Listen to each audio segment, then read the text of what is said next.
dalam 30 minit ke macam tu. Okay, to start our revision, kita start with discuss on your test 1. Test 1 tau, test 1 yang betul-betul test 1, bukan retest tu. Sebab retest ramai yang boleh score. So kita tengok balik test 1. Masing-masing ada tak kertas question paper test 1? Kalau tak ada, pergi cari sekarang. Penting tu, pergi cari test 1 you. Make sure ada depan mata you.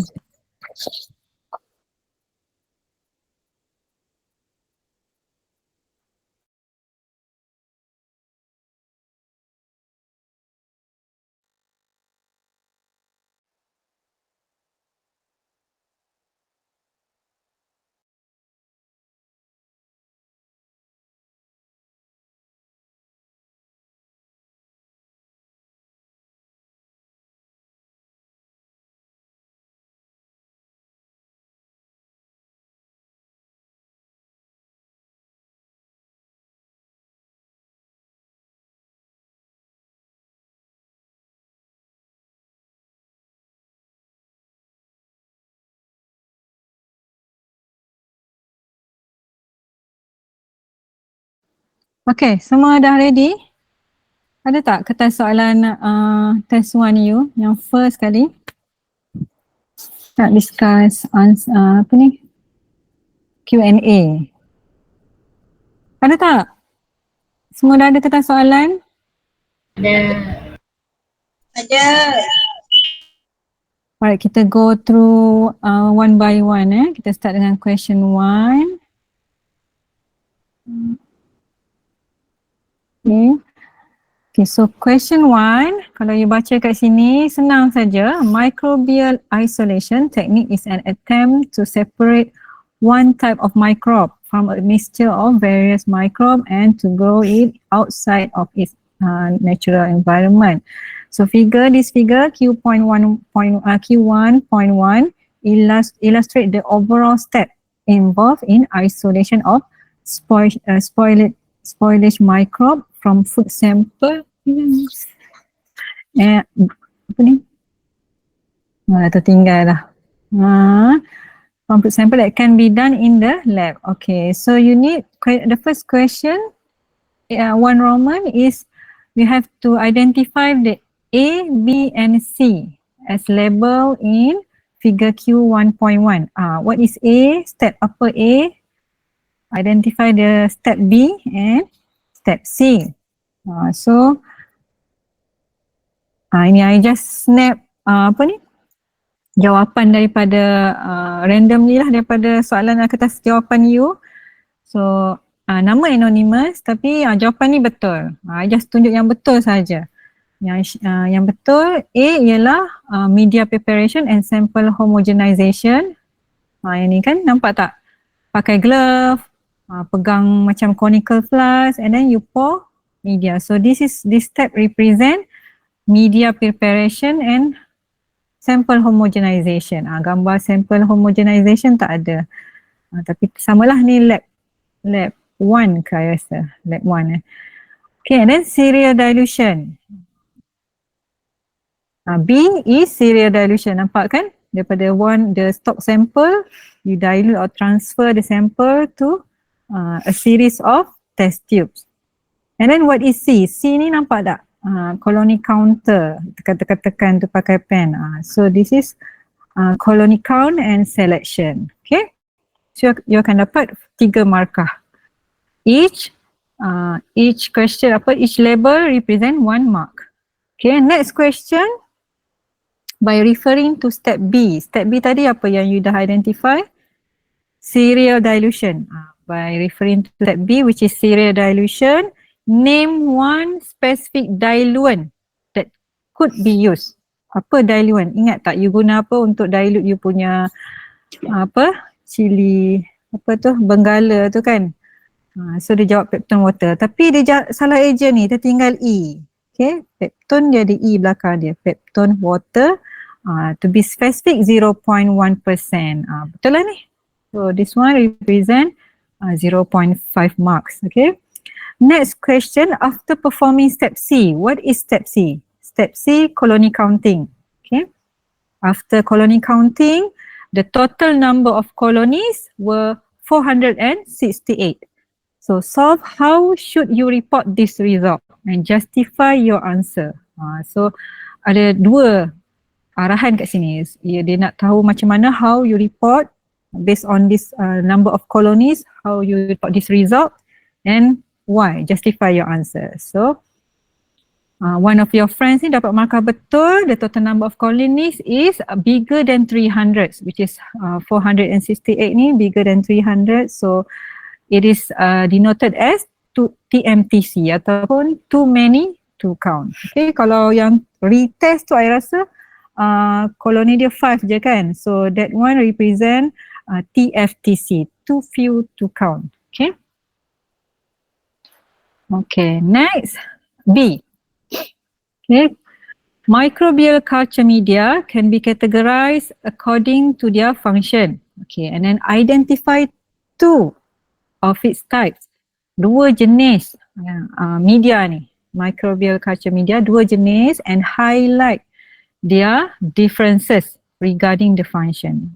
So apa perbezaan, comparison between these two? You need to identify the two, the name of media, and then compare between the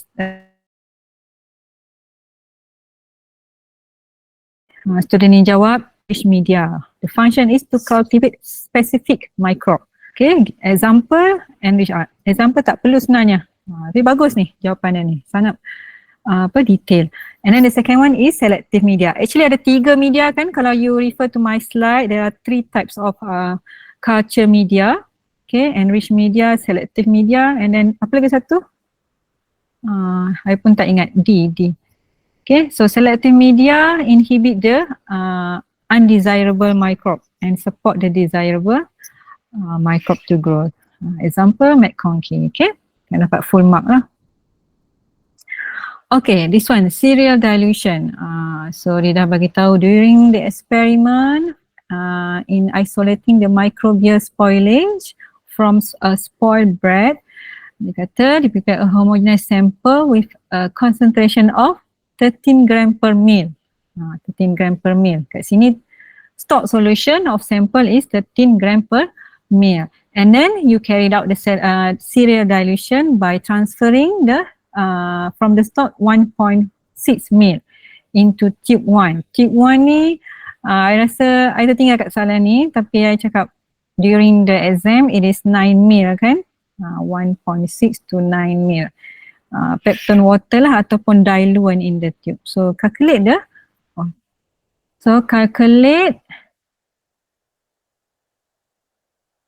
the concentration of tube 5. Macam mana kira dia? So I tak jumpa student yang dapat full mark, tapi ada student yang dapat halfway. So senang saja, macam dalam slide juga, just ikut je step by step. You need to find the dilution factor first. Dilution factor dia ialah initial volume divide by final volume. So initial volume is 1.6, final volume ialah 9 plus 1.6, which is 10.6 mil. Okay, equal to 0.15. So kita tukar dia punya denominator 1.5 per over 10. Okay, or 1.5 to 10 dilution. And then to calculate the dilution factor at tube number 5, so we need to times 5. The dilution factor ni kita kali 5. So kita dapat 7.95 over 100,000. So what about the concentration? Ini baru dilution factor. So you kena kali semula dengan 13 gram per mil stock solution tu kan, you ambil daripada stock solution kali dan you akan dapat ni lah berapa concentration of tube number 5. Okay, ini yang soalan yang senang lah dalam test, retest. Okay, I rasa ramai yang dapat jawab juga, tapi soalan dia lain sikit, I tak ingat. Okay, you boleh refer to question on retest, question retest. Okay, next question, Malaysia blah blah blah blah accelerate the growth of microbe in perishable goods like bread, which leading to the food spoilage. Identify one type of microbe responsible for bread spoilage. You need to identify the name of the microbe that responsible for the bread spoilage and analyze its spoilage mechanism. Concerning its appearance and impact on flavor or odor. So dah cakap dah kat sini.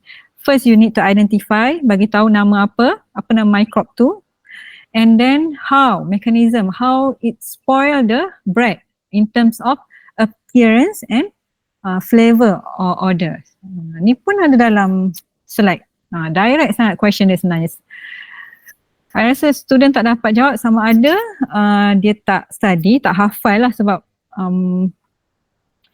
microbiology ke apa-apa biology subjek ni memang macam sejarah dia, you need to memorize, dia bukan macam matematik.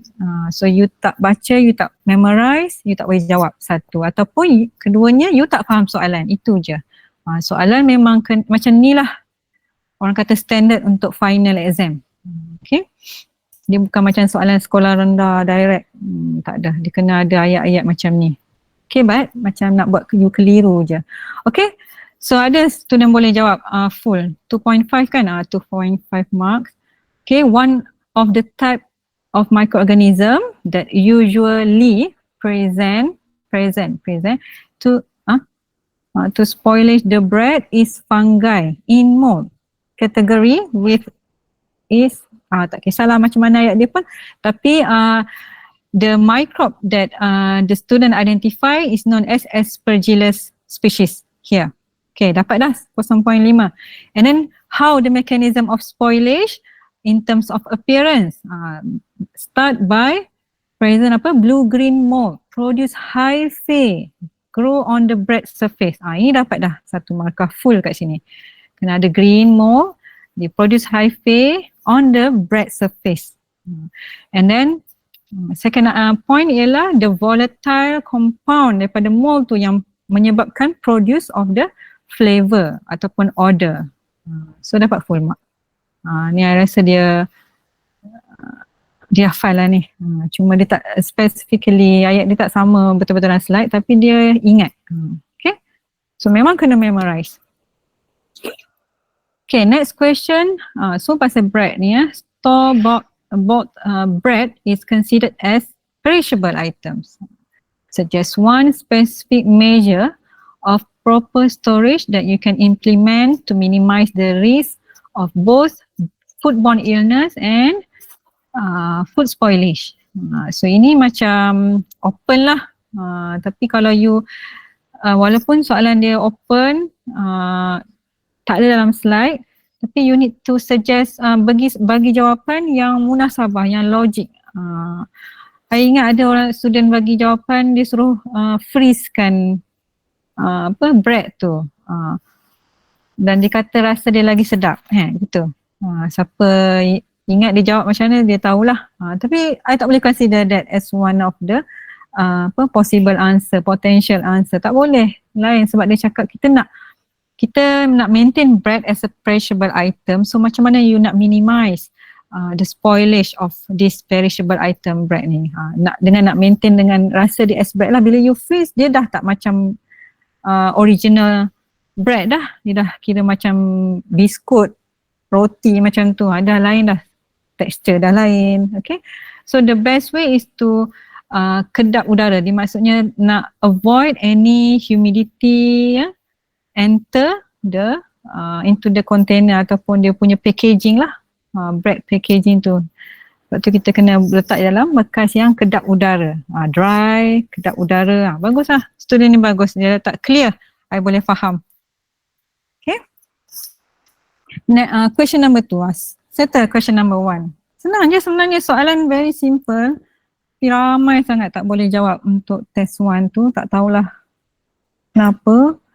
Okay, let's move on to the second question. The microbial growth curve is a graphical representation that illustrates the variation in cell count within an experimental culture at different time points. Ayat ni saja je, tak ada soalan pun dalam tu. Just nak intro about soalan seterusnya ialah tentang microbial growth curve. So the first Roman A1A ni ialah you need to sketch the microbial growth curve, and then you have to identify the growth phases. There are 4 growth phases within the microbial growth. So nak kata tak ramai jugalah yang boleh jawab, tapi setiap labeling tu is counted. Maksudnya kalau you tak ada, buat dekat stationary phase ni, you buat muncung tinggi, tak ada plateau,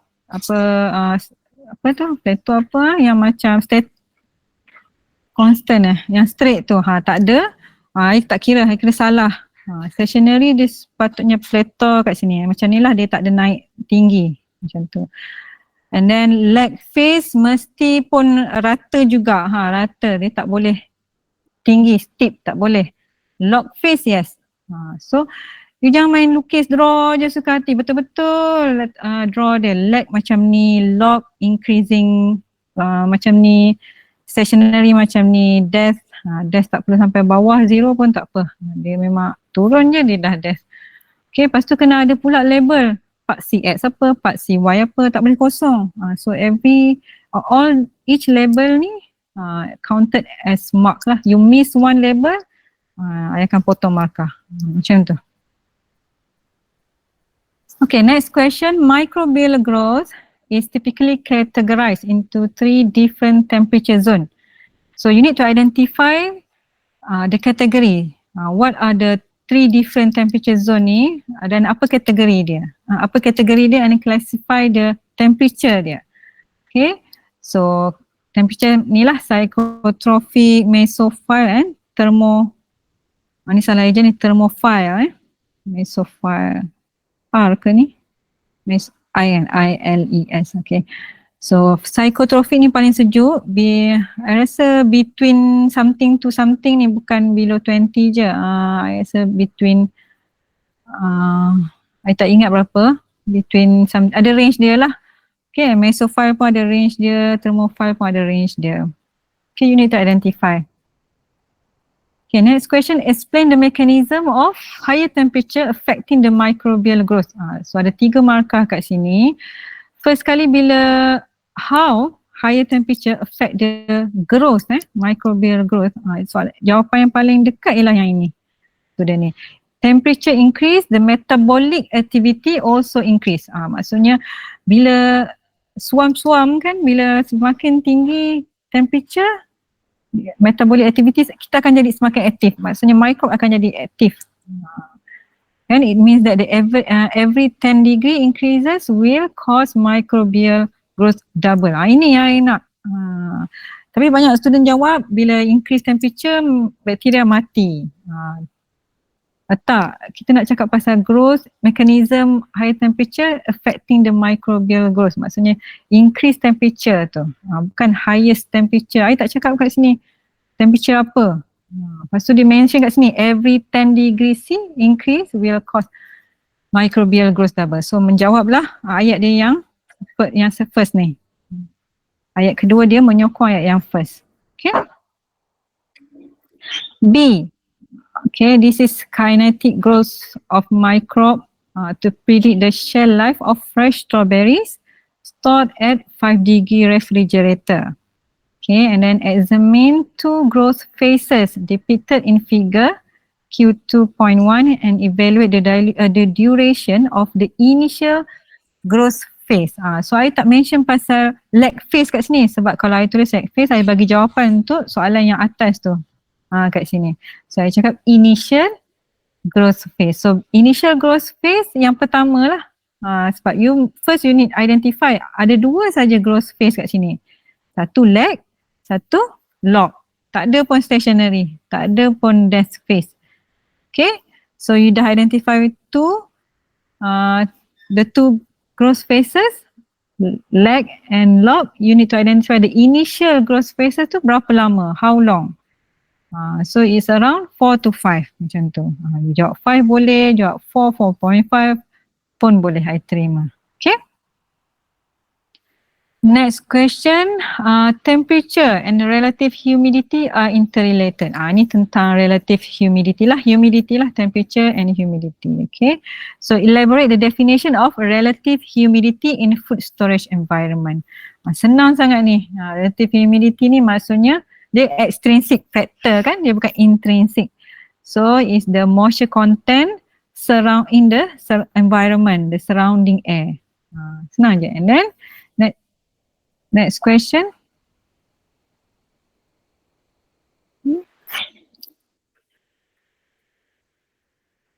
Analyze how placing fresh strawberries inside a low relative humidity house affect microbial storage. And then justify your answer. Apakah akibat bila we place the fresh strawberry in a low relative humidity environment, in a container yang low relative humidity, and then justify your answer.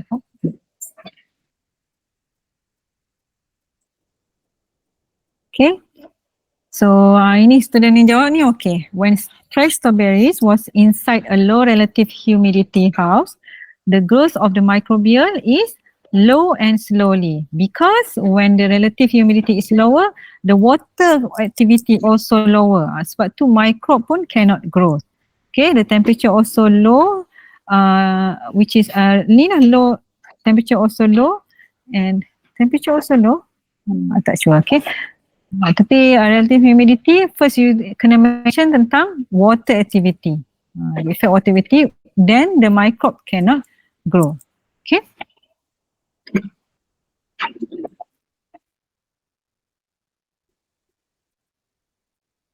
Okay, any other question? Siapa-siapa nak tanya pasal test 1?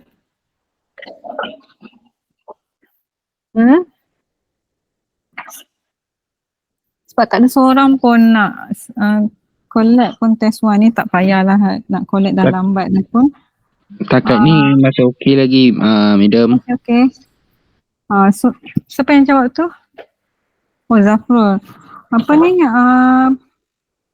untuk final exam kan, test ni sangat sangat penting. Penting maksudnya you need to revise your test 1. Test 1 tau. Test 1, bukan retest. Test 1 in order to help you answer your final exam question. Sebab dalam final exam question ada serpihan test 1 ni. Ada sikit. So you kena go through balik test 1, mantapkan balik the way cara you jawab soalan, tengok soalan, try jawab guna based on your ni lah, capability lah. Maksudnya janganlah you jawab sambil tengok jawapan kan. You cuba after you baca slide semua, slide nota, you cuba jawab on your own. Tengok you boleh tak ingat apa yang you baca tu. Okay. Dia tak boleh hafal semata-mata juga, dia kena faham juga. Sebab ada di soalan final ni kan, dia macam I cakap, setengah student dia tak faham soalan. Sebab kalau you just memorize sahaja tanpa betul-betul faham, bila I pusing je soalan tu sikit, you dah gelabah sampan dah, tak boleh jawab. Padahal soalan tu simple je. Kan? So cuba baca, faham. Macam you baca buku cerita, you baca novel, you baca apa-apa yang you minat kan. You cuba nak faham kan. Macam tu juga slide I prepare tu, you cuba baca, fahamkan. So test 1 ni, apa yang you tak faham, you kena tanya sekarang. I share jawapan yang betul je lah, yang kawan-kawan you dapat jawab. Siapa yang dapat jawab tu memang kira bersedia dah lah. Tapi half je lah. Okay, kalau tak ada soalan, I nak proceed dengan quiz lah. Quiz kita go to e-learning. I nak share you e-learning. You boleh buka e-learning juga. Buka balik quiz. Boleh ke buka quiz? Saya tak sure you boleh buka quiz.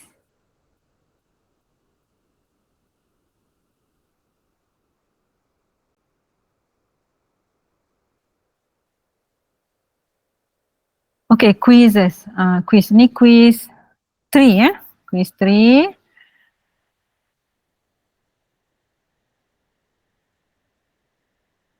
Okay, ini ialah question bank lah yang kumpulkan semua soalan actually.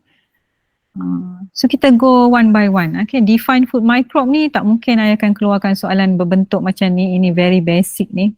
Ni level macam first year boleh lah define ni.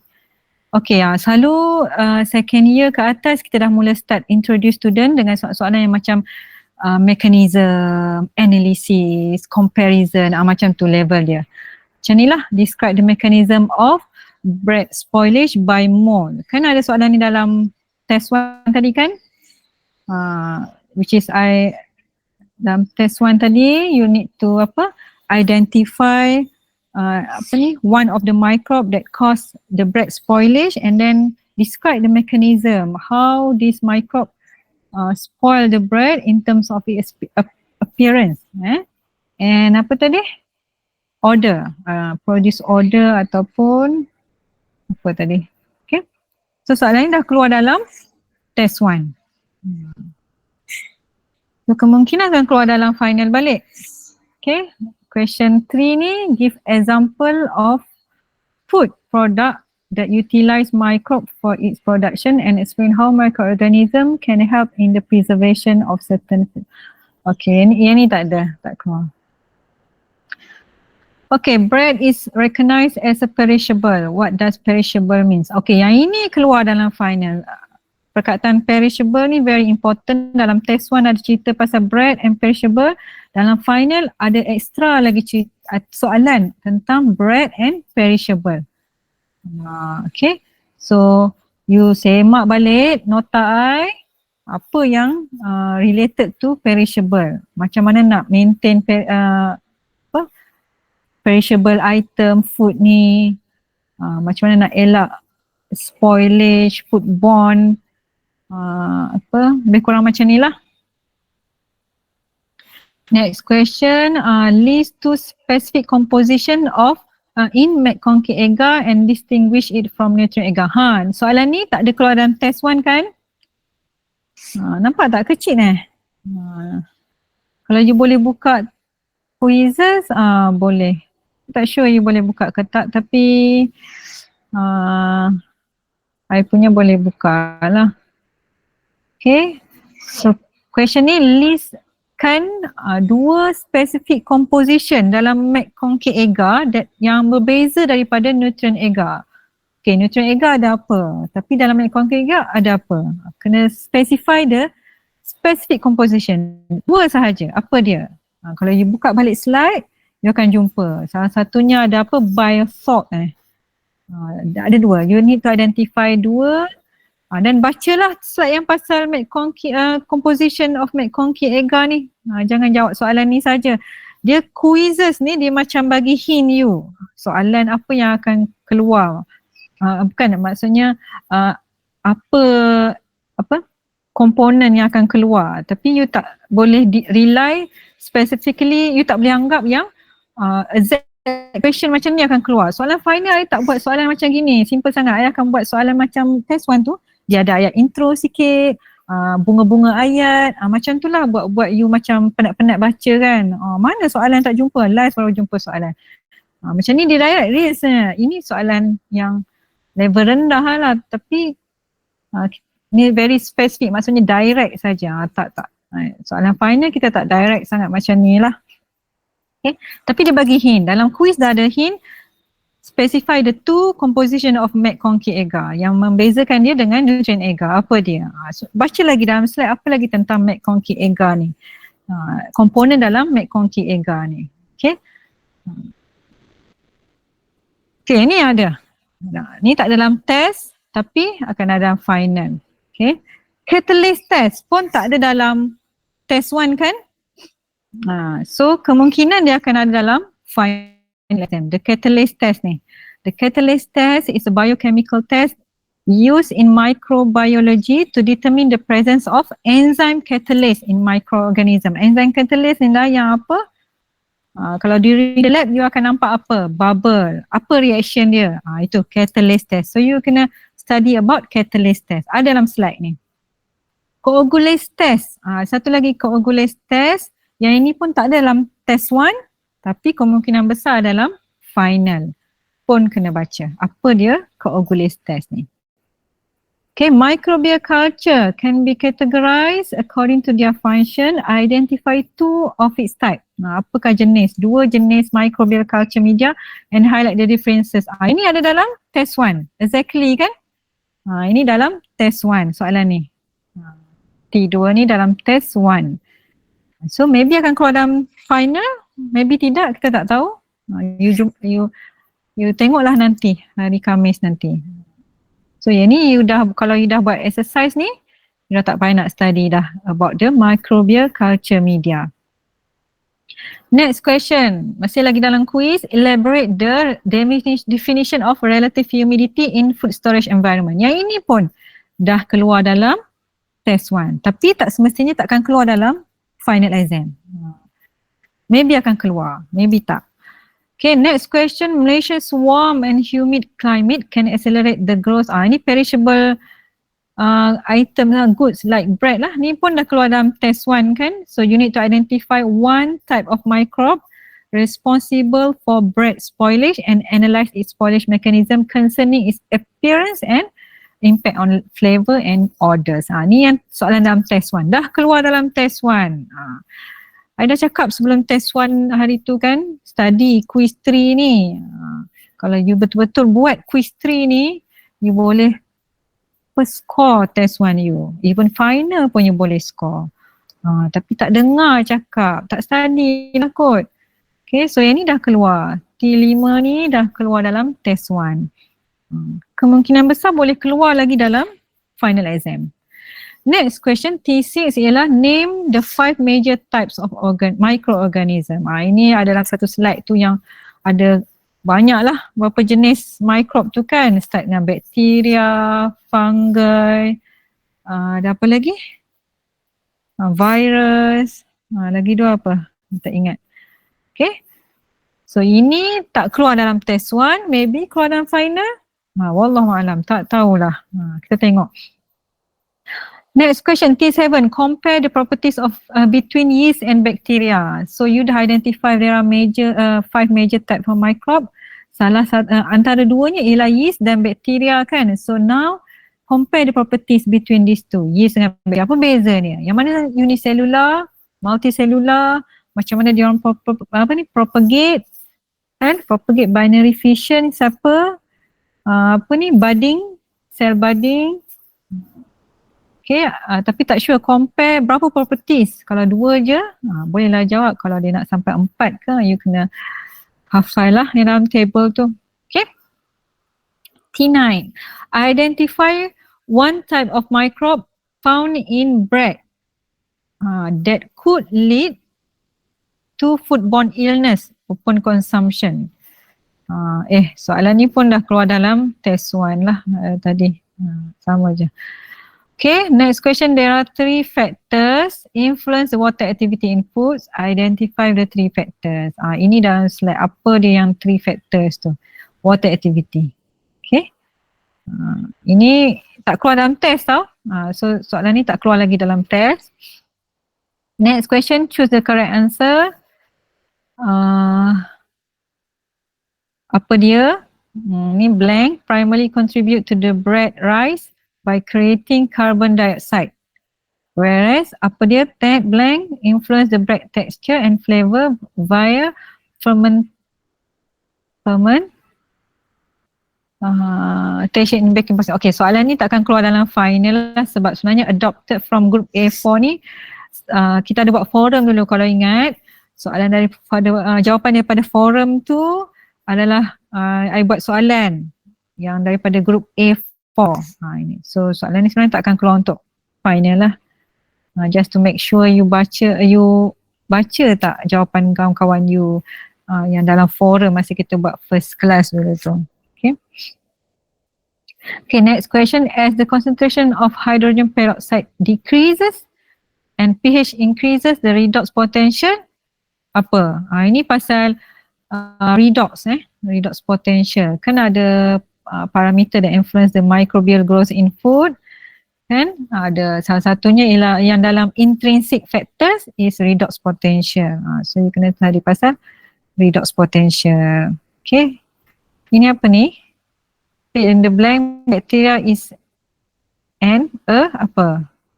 Apa? Tak ingat lah. Tak keluar soalan final, tak keluar macam ni. Okay, next question. The blank helps lowering the redox potential. Ni pasal redox potential lagi. Okay. And reducing the availability of oxygen in the wine makes the environment less favorable for the growth of this microorganism. This help prevent microbial spoilage. Apa tu? Helps lowering, apa yang helps lowering the redox potential and reduce the oxygen in the wine? Apa? You need to identify that. Okay. Botrytis cinerea is a apa tu? Fungus ke? Bakteria ke? Yeast ke? Virus ke? Tapi soalan macam ni pun takkan keluar final. Terlalu simple. Next question, which of these are intrinsic factors and that affect microbial growth in food? Kena tengok soalan dia tak nampak. Review. Which of these? pH, water activity, apa yang affect the growth, microbial growth in food? Intrinsic factor. So you kena ingat lah intrinsic factor apa kan? Water activity, nutrient ke? Temperature, humidity, ni kan extrinsic. Nutrient ke? Ya kot. Ya. Betul tak? Submit and finish. Back. Okay, so you need to know, I rasa ada 6 ke 8 tah. 6 kot intrinsic factors, kemudian ada 4 extrinsic factors. Tu pun you kena tahu. Kena hafal lah, senang je sebenarnya. Okay, nama tadi. Okay, Q3. Microorganism grow best at their optimum growth pH. Ni about pH. pH is intrinsic factor kan. Okay, now which of these factors ni yang tadi. Betul lah yang ni. Okay, apart from pH, which of these factors has its classification of optimum condition for the growth of microbe? Mari tengok sikit. Review. Ni selain pH, apa lagi yang factors? Which of these factors has its classification of optimum condition for the growth of microorganism? Selain pH apa? Ni lah redox. The optimum pH apart from regular classification to optimum condition. Apa?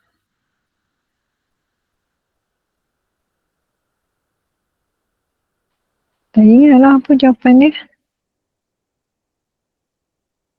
Okay, tak penting. Tak penting ini. Tak keluar pun final soalan macam ni.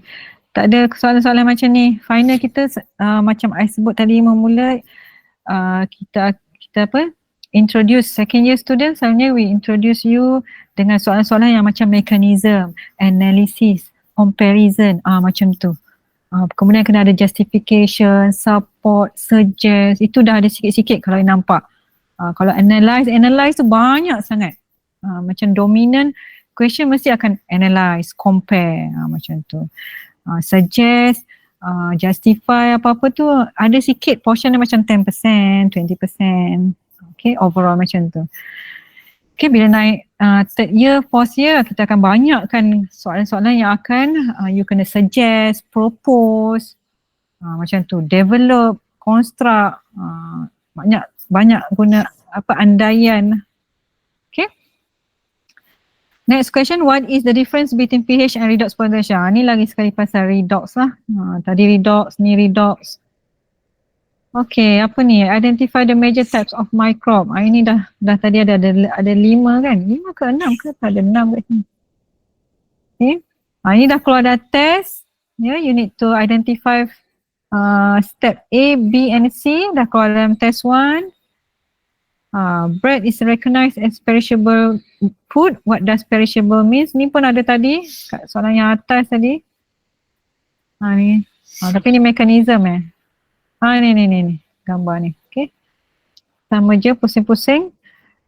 Lepas tu fill in the blank. Tak penting, tak ada soalan macam ni. Solute is one of the factors. Give one example of solute inputs. Ini can be apa? Salt ataupun salt lah yang paling common sekali. Solute in that affect the water activity. Kan kalau you tengok orang buat kat TikTok ke mana ke yang buat kimchi, dia orang sapu, dia orang first step ialah lumurkan sayur kobis tu dengan garam. Kenapa? Untuk keluarkan air, okay, reduce the water dalam sayur tu, kobis tu. So solute lah. Okay, next question. Higher humidity level in the environment can lead to the decrease in water activity. Okay. Lost moisture to tak keluar. They are drier, to the drier air. So apa soalannya? I malas nak klik tapi tak apa. Soalan-soalan macam ni dia tak keluar sangat. Okay. Dalam final. Okay, ni apa ni? Bla bla bla bla. Ni statement. Tak ada. Okay, intrinsic factors are condition of storage environment. Tak clear. It is possible to have product with the same water content. Ni true or false kot? Tak ada. Okay, the most common spoilage microbe in fruits and veggie is ni Botrytis cinerea ni. Kan sejenis fungus microbial growth typically grows 3 different temperature. Ini dah keluar dalam test 1 lah. So tapi soalan dia simple je. Psychrophile are microbes that grow optimally at temperature between 20 to 45. Psychrophile 20 ke? Ke minus 20 ni? Ataupun 2 ni kot? Silap ni. Okay. So you need to know the three temperature zone tu. Psychrophile, mesophile and apa tadi? Thermophile. Okay. Dan you kena tahu the temperature range dia for each category. Okay. Yeast is a key beneficial microorganism in bread baking. It ferments sugar present in dough, producing CO2 gas, causes the dough to rise and result in light airy texture in the finished bread. Tak penting, soalan ni macam ni tak keluar. Okay. Habis dah. Habis dah. Tu je soalan quiz 3 Quiz 3 dan saya rasa ni semua question ni. Question bank ni ialah dia compile all the question dalam quizzes. So dalam quizzes ni clear dah sebenarnya. Ada hint-hint yang you kena baca. So you do not have to memorize all this everything in the slide. Just focus on the hint